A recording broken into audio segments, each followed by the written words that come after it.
ustedes, que saludo a todos ustedes, que Dios les bendiga y que esta semana nuevamente ha sido en la paz de nuestro Señor Jesucristo que Dios nos ha dado, que hayan estado bien, que tengan muy buena salud física, mental, emocional y espiritual.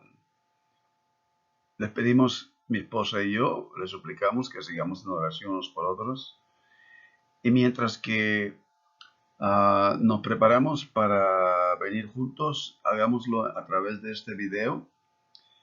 Y yo les suplico a ustedes que en esta ocasión, si ustedes toman la escritura, es mucho más efectivo, mejor, porque así lo pueden ustedes leer y se pueden dar cuenta, ¿verdad?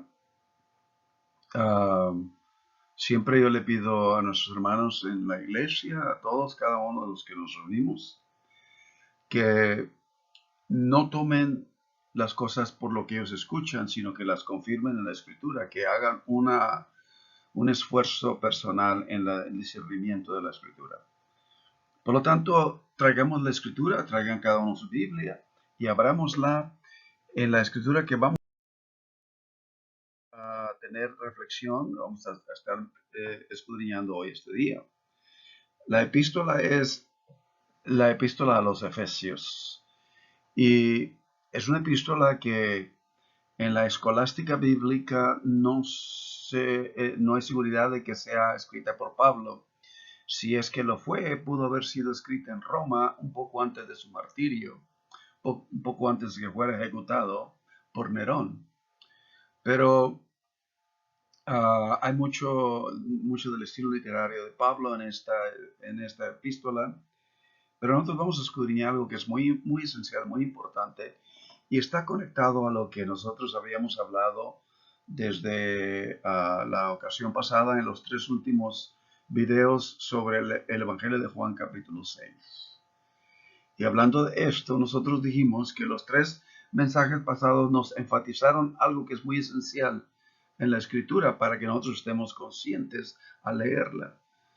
En todos los evangelios, incluyendo los 3 primeros evangelios sinópticos, Mateo, Marco y Lucas, y como el evangelio de Juan, los actos de Jesús siempre van seguidos con la enseñanza de Jesús sobre esos mismos actos. En otras palabras, los milagros de Jesús deben ser acompañados de la instrucción, el significado que inspira ese milagro o guía ese milagro a creer y guía ese milagro a la fe de Jesucristo. Y ese es el único objetivo de los milagros escritos y relatados en el Evangelio de Juan, como en el Evangelio de Mateo, Marcos y Lucas. La plenitud de un acto milagroso, y nosotros habíamos dicho la vez pasada para Juan, está tanto dentro como más allá del milagro mismo. Es decir, quienes interpretan un milagro, digamos, aquellos que participaron, que subieron como testigos de ese milagro, pero únicamente lo interpretan como un acto milagroso, quedan estancados en ello, quedan paralizados y limitados a ese mismo acto. Jesús podría ser, desde esa experiencia, venerado, y tal vez algunos de ellos que estuvieron ahí le pudieron haber creído por razón de ese acto, digamos. Pero desde esa experiencia solo lo verían a él como un hacedor de milagros.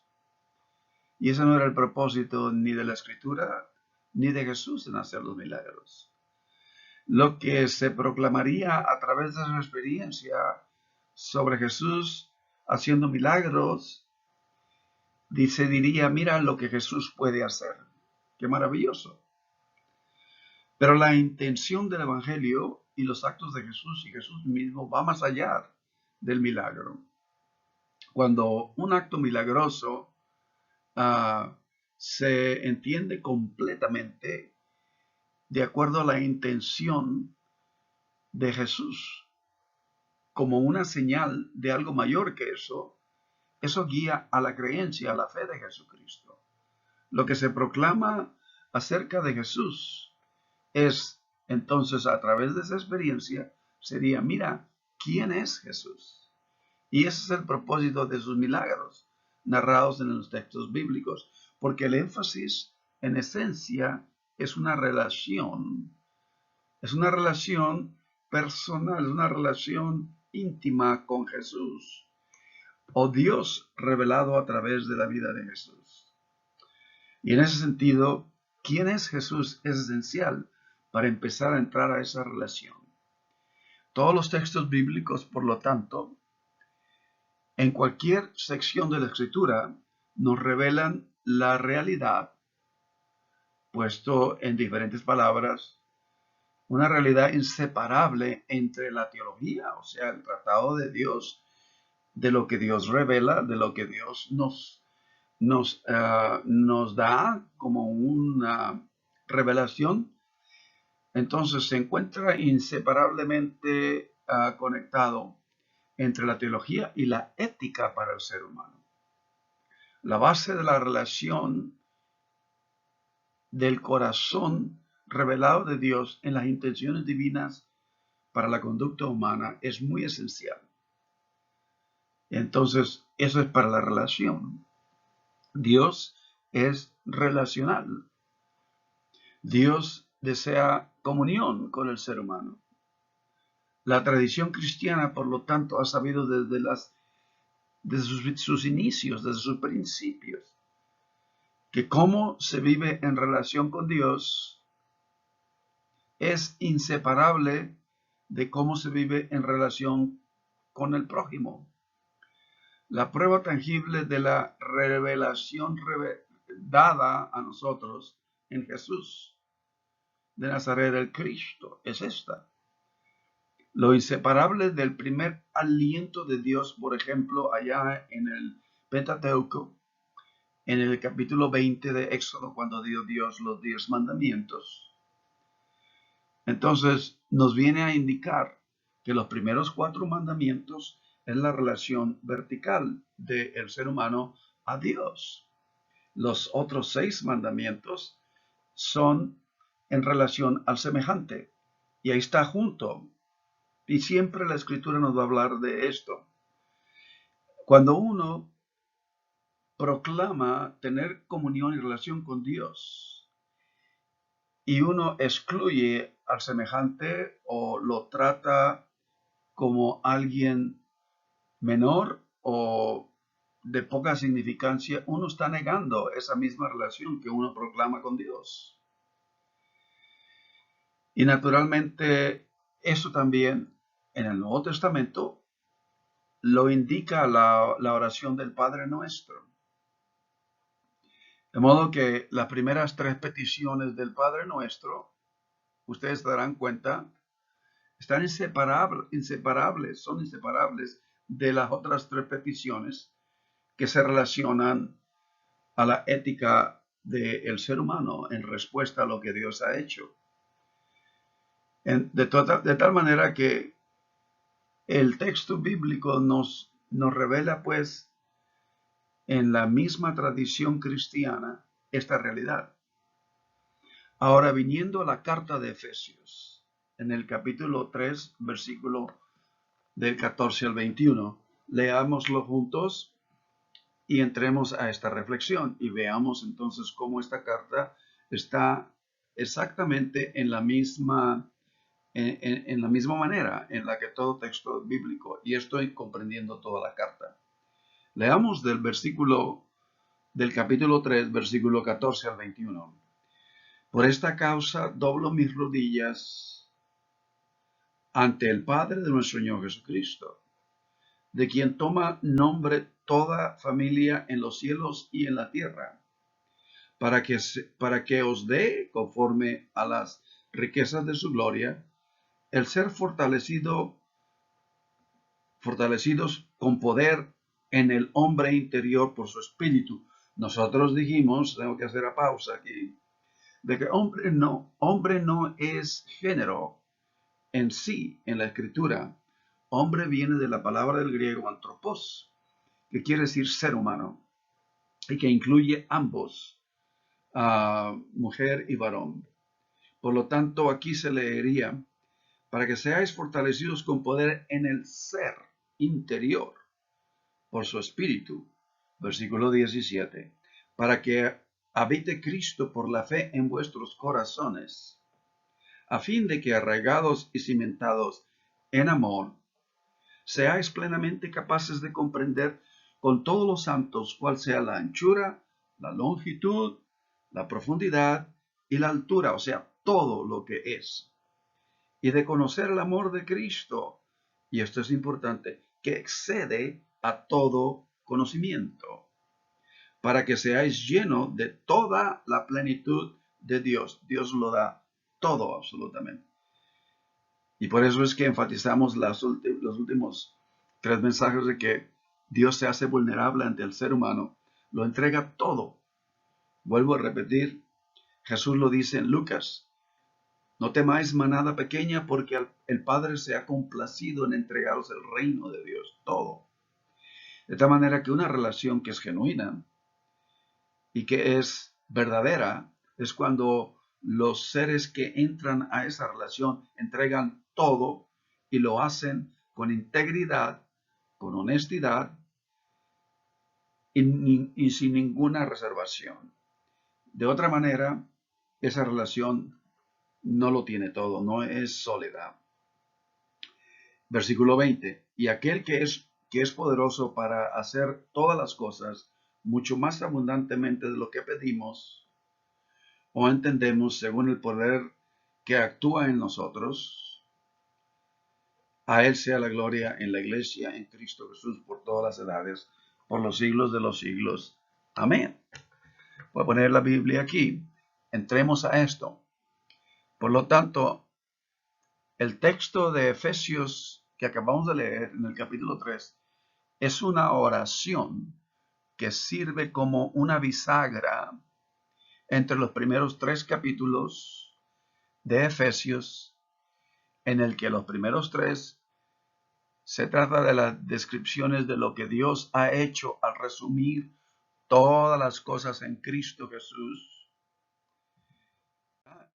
a unir todas las cosas en Cristo Jesús, las que están en los cielos como las que están en la tierra. Dios quiere toda la armonía en totalidad. Y nosotros dijimos que también el ser humano, nadie está por encima de nadie ante Dios. Dios no es, no tiene hijos privilegiados. Dios trata a todos por igual. Y en el tiempo antiguo, para el judío, que es de donde viene nuestra tradición, había 2 tipos de personas en el mundo: el judío y el gentil. Aunque la palabra gentil tiene una connotación negativa, no muy positiva, entonces el gentil para el judío incluía a todas las naciones, todos los demás que no son judíos. Para el judío había el judío y el que no era judío. Pero en Cristo Jesús, dice esta porción de la escritura en Efesios, Dios viene y derriba el muro divisorio de hostilidades, creando en Cristo una nueva comunidad en la que todos vienen a ser una sola comunidad. Y esa es una de las verdades que declara el capítulo 2 de esta carta de Efesios. Y los últimos, entonces, los primeros 3 capítulos de la epístola de Efesios trata de lo que Dios ha revelado, lo que Dios ha hecho, y Dios ha traído a una armonía toda la creación. No, dice Jesús, porque Dios no quiere que nada se pierda, sino que todo sea redimido en armonía y en absoluta libertad. Pero los últimos 3 capítulos, considerando estos versículos del capítulo 3, del 14 al 21, como una pequeña bisagra que une a estos dos, los últimos 3 capítulos de la epístola de Efesios instruyen a los lectores o a los seguidores de Cristo sobre lo que deben hacer en respuesta a lo que Dios ha hecho. en llevar una vida digna de la vocación a la que han sido llamados. Vean ustedes el primer versículo del capítulo 4. Empieza inmediatamente con la respuesta de la creación del ser humano. Yo pues preso en el Señor os ruego que andéis como es digno de la vocación con que fuisteis llamados, con toda humildad, mansedumbre, soportándonos, en fin. Y continúa dando la instrucción de, puesto que Dios nos ha revelado todo esto, ¿cuál es la responsiva, la respuesta que el ser humano debe de dar? Y es ahí donde el apóstol Pablo lo declara. En el capítulo 4, 5, 6, entonces es la respuesta de la creación a los primeros capítulos 3 de lo que Dios ha hecho. Esta oración de Pablo se encuentra en la intersección entonces de la reflexión sobre lo que Dios ha hecho, reflexión que puede tomar la forma de teología, o sea, un tratado de lo que Dios. Y el discipulado obediente, que son los otros tres capítulos, 4, 5, 6, en el mundo de Dios, en el mundo al que Dios intenciona que sea. Pablo nos dice que hay una razón por la que se arrodilla ante el Padre, ante Dios, la misma razón mencionada al principio de los versículos 14 y del 14 a 21. Por esta causa doblo mi rodilla ante el Padre nuestro Señor Jesucristo. Lo menciona. De tal manera que lo que pone de rodillas a Pablo es el misterio al que han mencionado varias veces. Y este misterio que Dios ha hecho, y de acuerdo a Pablo, ahí está el capítulo 4, versículo 1, pero de acuerdo a Pablo, en cuanto a lo que estamos hablando de este misterio, que Dios viene a revelar un misterio que había estado oculto desde el principio de la creación, prácticamente desde el Génesis, que Dios se había intencionado, según su beneplácito, es un gozo de bendición, es un gozo benevolente, el cual se había propuesto en sí mismo. Por lo tanto, veamos nosotros el capítulo 3, si ustedes están de acuerdo conmigo, y leamos los versículos del 3 al 5, que por revelación me fue declarado el misterio, como antes lo he escrito brevemente. Ustedes saben que la mayoría de la teología cristiana se basa en las cartas del apóstol Pablo. Leyendo lo cual, versículo 4, podéis entender cuál sea mi conocimiento en el misterio de Cristo. Misterio que en otras generaciones no se dio a conocer a los hijos de los seres humanos, como ahora es revelado a sus santos apóstoles y profetas por el Espíritu. Y viendo esto, veamos entonces el versículo 9. Y de declarar a todos cuál sea la dispensación del misterio escondido desde los siglos en Dios que creó todas las cosas, para que la multiforme sabiduría de Dios sea ahora dada a conocer por medio de la Iglesia a los principados y potestades en lugares celestiales, conforme al propósito eterno que hizo en Cristo Jesús nuestro Señor. En fin, esto lo declara Pablo, el misterio de la voluntad de Dios, el misterio de que en Cristo Jesús ahora hay paz entre Dios y los que antes estaban alejados de Dios, y paz entre los que antes eran hostiles entre sí, el misterio de la sabiduría de Dios, dada a conocer en las riquezas ilimitadas de Cristo Jesús. En otras palabras, el misterio era que Dios iba a reunir a todo ser humano como un solo pueblo, aun cuando por muchos siglos hubo una gran división, una pared de división entre el pueblo judío y las demás naciones. Ahora todos son solo un pueblo. Y este es el misterio de la voluntad de Dios en Cristo Jesús. El escritor de Efesios no cree que este misterio que evoca la oración y la adoración pueda ser descubierto o conocido. O sea, ningún esfuerzo humano puede, por su propio esfuerzo humano, descubrir este misterio, sino que solo se puede recibir o dar a conocer por revelación. ¿Cómo se sabe por medio de la revelación este misterio? No es así como como usualmente usamos las palabras saber, conocimiento. Cuando digo que si algo normalmente, si yo digo que yo conozco o sé de algo, normalmente me refiero a que soy el sujeto de esa actividad. En otras palabras, que yo controlo esa información. Y lo que sé es el objeto aprendido por mí. O sea, yo lo manejo, lo discierno. Es como, por decir, yo me encuentro en el laboratorio netamente humano con mis recursos y esfuerzos humanos para entender algo hasta que lo llego a razonar y a definir.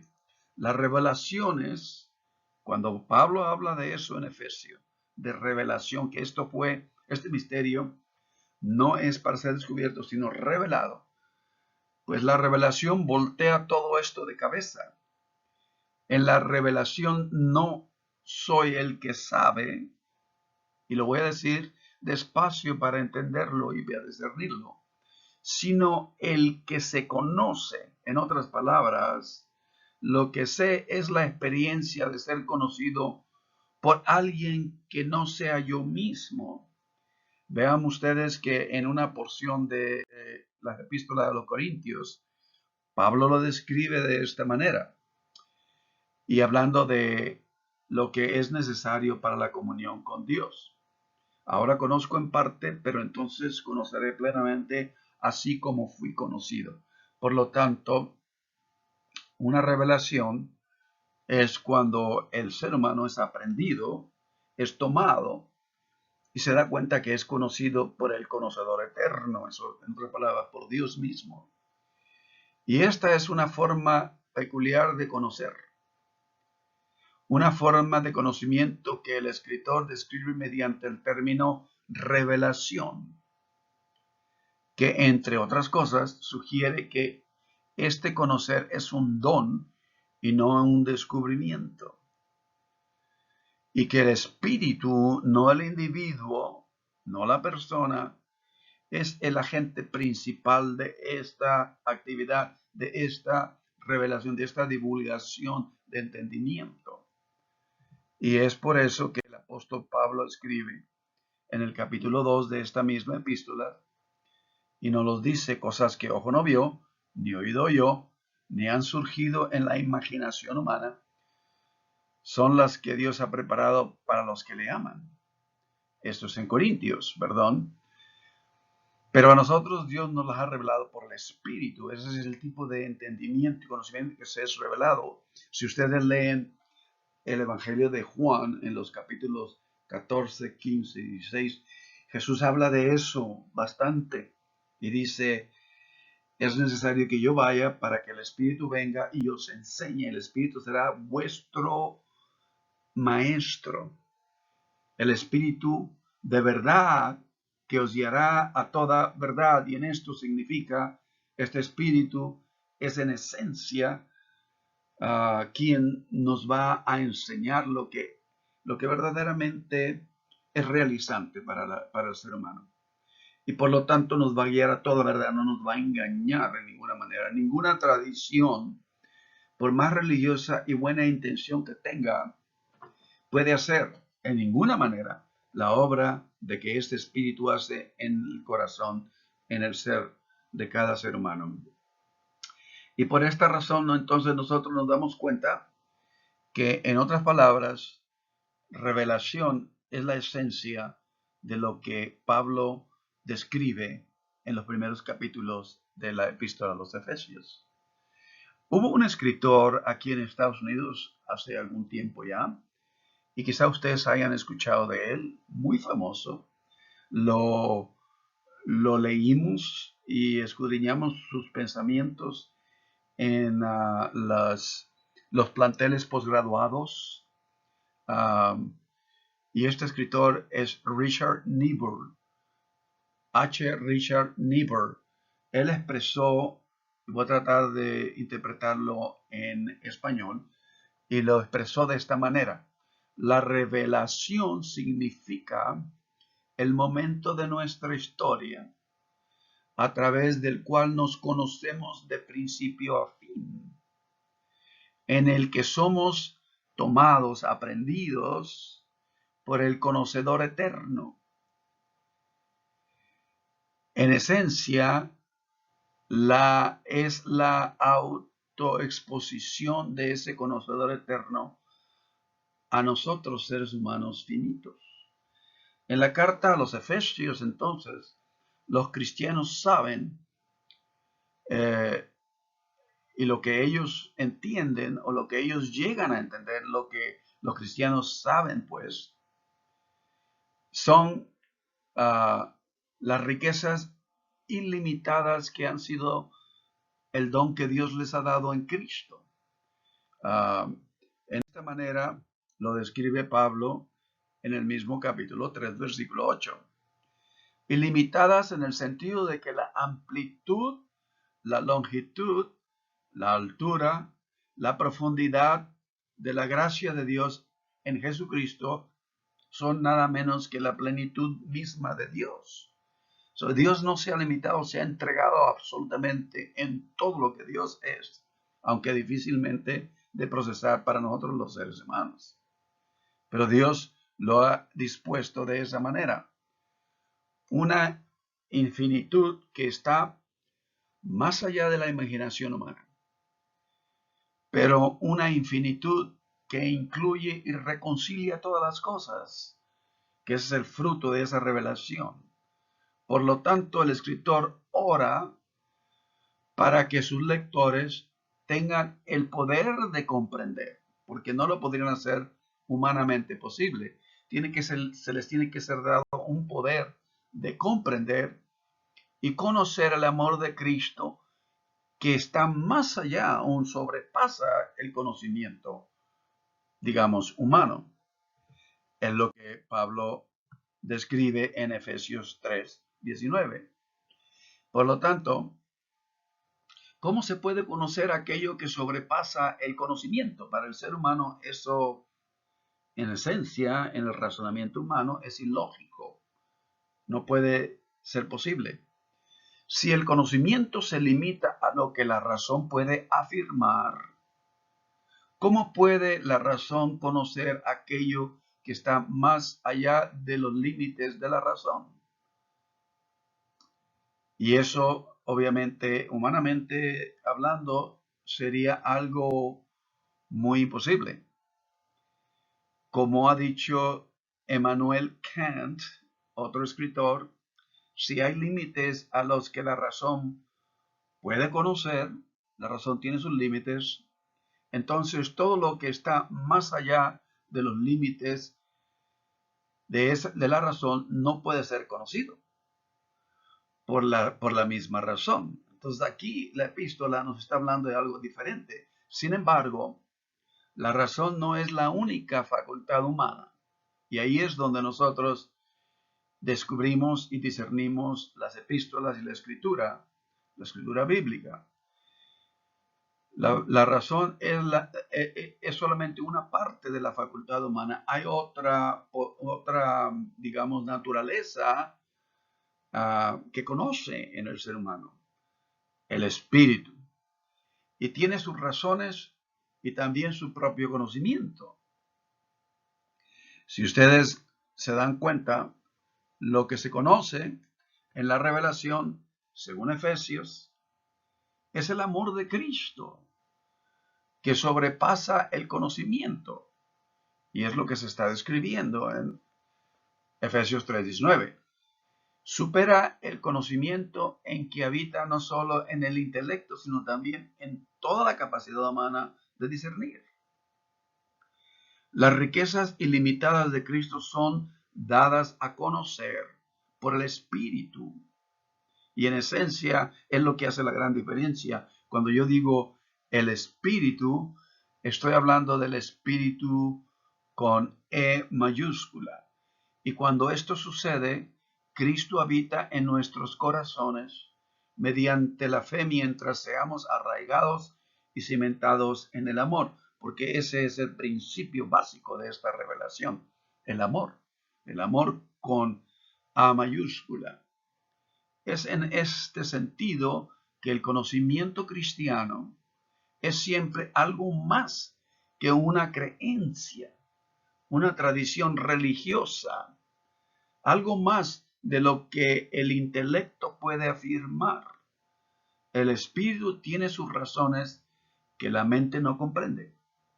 El Espíritu de Dios en Cristo nos eleva a vivir en amor eterno, característicamente principal del Creador. Jesús lo dijo, es necesario perder la vida para volverla a encontrar. Y a lo que se refería es necesario dejar ir lo terrenal, lo que nos puede atar, lo que nos puede obstaculizar, lo que nos puede estancar. Es necesario dejar eso en la esfera en la que nos envolvemos, en los pensamientos, los hábitos, las costumbres en las que nos envolvemos. Es necesario dejar ese tipo de vida, dejar la vida de uno para volverla a encontrar en Cristo como una nueva vida en Cristo Jesús. Y el amor eterno principalmente nos lleva y nos capacita a esto, el amor eterno de Dios. Y eso es lo que nos desarraiga de lo limitado y eleva a lo ilimitado del Espíritu. Es lo que Pablo declara en la epístola de Segunda de Corintios, capítulo 5, versículo 14. Ustedes pueden leerla o pueden ir allá o pueden leerla en la pantalla. Y aquí nos habla de algo muy interesante, muy profundo, que el amor de Cristo nos impulsa. Algunas traducciones dicen nos constriñe. El amor de Cristo a que, considerando esto, que uno murió por todos, por lo siguiente, todos murieron. En otras palabras, que aquellos que vienen a establecerse y abandonar por completo su vida a los pies de Jesús de Nazaret, el Cristo, a los pies de Dios revelado en el Cristo, la unción de Dios, el aliento de Dios, el Cristo. Entonces, vienen a ser capacitados a vivir de la manera en la que Cristo vivió, que eso es que lo entregó todo por todos. De esta manera nosotros, al estar en conexión con Dios, que también lo ha entregado todo, ya lo dijimos, todo su reino, toda la plenitud de la deidad, dice esta porción, entonces nosotros participemos sin límites en lo ilimitable, en lo ilimitado, lo que no tiene absolutamente ningún término, que es eterno, que Dios nos ha revelado en Cristo Jesús. Por lo tanto, para la gente del primer siglo, quiero yo hacer hincapié en esto, el corazón era la sede de la inteligencia y el pensamiento. Contrariamente al uso que se hace en nuestras culturas de esta metáfora, para esa gente el corazón fue donde se originaba el pensamiento más que la emoción. Se consideró que las emociones se encontraban en el área debajo del corazón, el órgano del corazón. Las palabras griegas para sentir compasión se deriva del término que usa el apóstol Pablo, que sean fortalecidos en su ser interior, parte interna, y de ahí el término antiguo, las entrañas de la compasión. Cuando uno dice, me movió todas mis entrañas, está hablando de lo profundo de su ser, en expresiones antiguas sobre las emociones. Dado que el amor divino, entonces, es la base para aquellos que viven en Cristo, y lo declara Pablo en esta misma porción, en Efesios capítulo 3, versículo 17, la razón por la que Cristo habita en los creyentes es para que comprendan cuáles son realmente las dimensiones de ese amor que controla la vida y a saber, versículo 19, si usted lo tiene, dar a conocer el amor de Cristo que excede a todo conocimiento, para que seáis lleno de toda la plenitud de Dios. Wow, podría uno decir, eso es impactante. Dios no lo ha limitado nada. Dios lo ha entregado todo. Y ese es un amor que es inalcanzable y por tanto superior al conocimiento humano. En otras palabras, nadie es capaz de razonar el camino hacia el conocimiento de la clase de amor que Dios nos concede a aquellos que están llenos y controlados por la fe de Jesucristo. Esto es muy importante. Entonces, nosotros decimos que en la sabiduría infinita de Dios, para aquellos de quienes Cristo habita, hay un poder que obra dentro de cada uno de nosotros interiormente, capaz de lograr abundantemente mucho más de lo que podemos pedir o imaginar. Pero tenemos que tener la confianza, la fe y la esperanza en lo que Dios es. Y eso es otra de las capacidades que nos da el amor de Dios. Véanlo ustedes, lo declara entonces en el capítulo mismo 3, versículo 20. Y esta es la razón por la cual aquel que no solo está obrando dentro de nosotros, ahora en este momento, sino también obrando a lo ancho, a lo largo, a lo alto, a lo profundo. Está hablando de dimensiones de longitud, de profundidad, de altura. Está abarcándolo todo. En que los que vivimos en Cristo nos arrodillamos en la adoración en la que Jesús describió como a la mujer samaritana, de espíritu y verdad. La hora ha llegado que los que adoren a Dios lo adorarán en espíritu y en verdad. Por lo tanto, examinemos nuestra vida espiritual, nuestra condición y en el lugar donde estamos. Hagamos reflexión. Y si nos hace falta, dice el apóstol o el escritor Santiago, sabiduría, pídala al Señor que la da. Aquí el apóstol Pablo nos los ha declarado. Dios lo ha dado todo al ser humano y es cuestión de recibirlo. Les pido entonces que en esta ocasión entonces vengamos a la oración y así nos preparamos para tener esta oración. Le pido a ustedes entonces que esta composición nos guíe en el espíritu de la oración.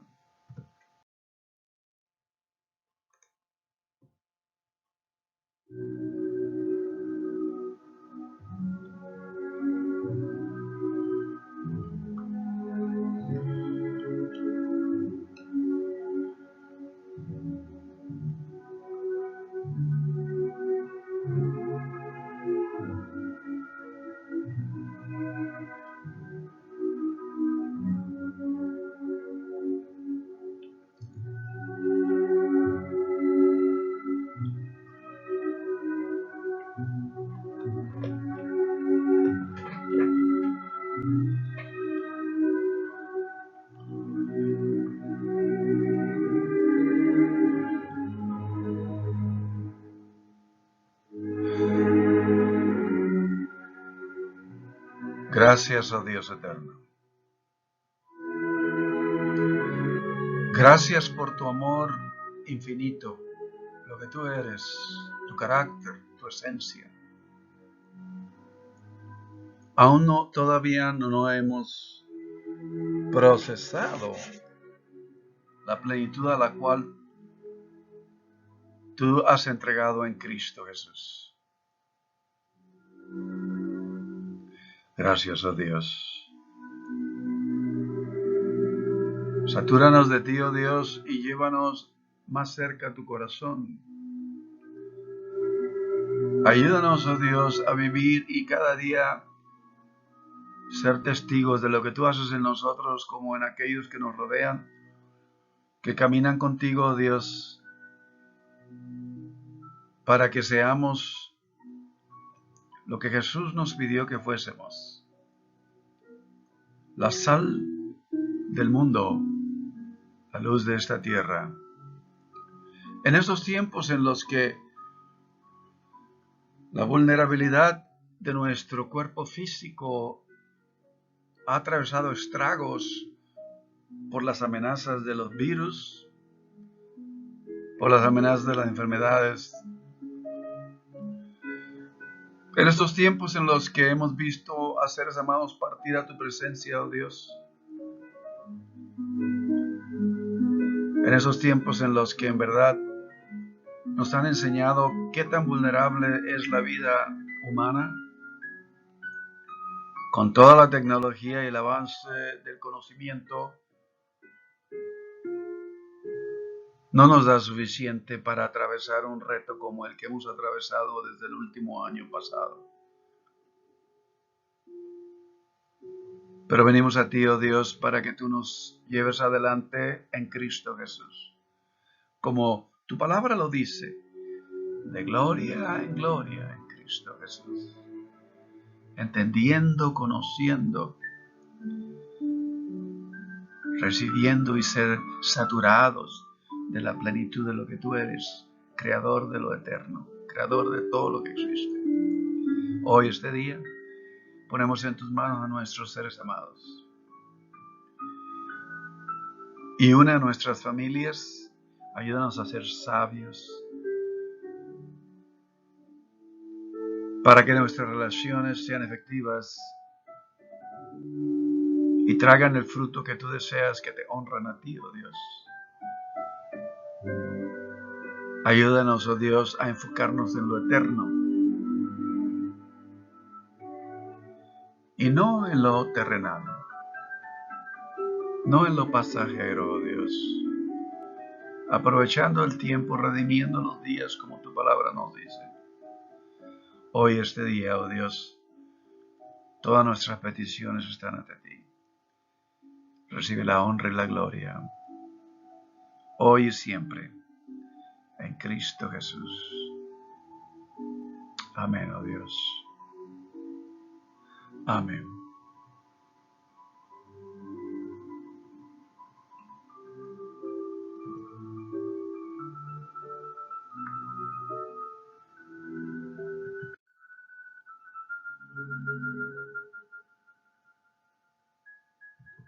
Que Dios les bendiga a ustedes. Eso es el deseo de mi esposa y de su servidor. Que Dios les dé una semana de muchos logros, realizaciones, metas realizadas, pues. Y que sea una semana de alegría, de gozo y de bienestar, con plena salud, porque Dios siempre está con cada uno de ustedes.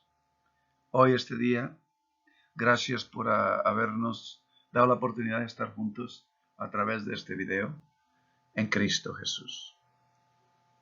Amén, oh Dios.